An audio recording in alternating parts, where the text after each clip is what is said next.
প্ৰকৃত অনুৰাগীসকলে তাত প্ৰৱেশ কৰাত কষ্ট পায়। মিয়া সমাজৰ এচাম মানুহে অযথা গধূলি তেওঁলোকে জুবিনৰ সমাধিত আহি জুবিনক কষ্ট দিয়া কামটো কৰি থাকে। তেওঁ কিমান দুখ কৰিছিল যে অসমত কিমান মিয়া সোমালে বুলি। কংগ্ৰেছে জুবিনক ৰাজনৈতিক উদ্দেশ্যত ব্যৱহাৰ কৰিব খুজিছে। যিসকলে জুবিনৰ গান এটা মনত পেলাই দিব ক'লে গান এটা গাব নোৱাৰে। জুবিনৰ কোনোদিনা ফাংচনতো অহা নাছিলে। তেনেকুৱা এচাম মানুহক কংগ্ৰেছ অখিল গগৈয়ে সমাধিস্থললৈ লৈ আহে। তাৰ ফলত প্ৰকৃত অনুৰাগীসকলে তাত প্ৰৱেশ কৰাত কষ্ট পায়।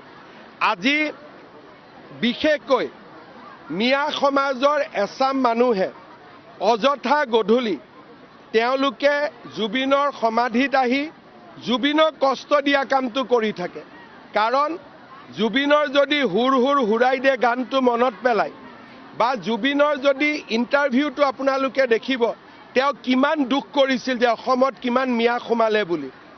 আজি কংগ্ৰেছে জুবিনক ৰাজনৈতিক উদ্দেশ্যত ব্যৱহাৰ কৰিব খুজিছে। বিজেপিয়ে প্ৰতিটো পদক্ষেপতে জুবিনে যাতে প্ৰকৃত সন্মান পায় তাৰ বাবে চেষ্টা কৰিছে। এপ্ৰিলত ইলেকশ্যন হৈ যোৱাৰ পিছত ডুপ্লিকেট জুবিনৰ অনুৰাগীবিলাক নোহোৱা হৈ যাব।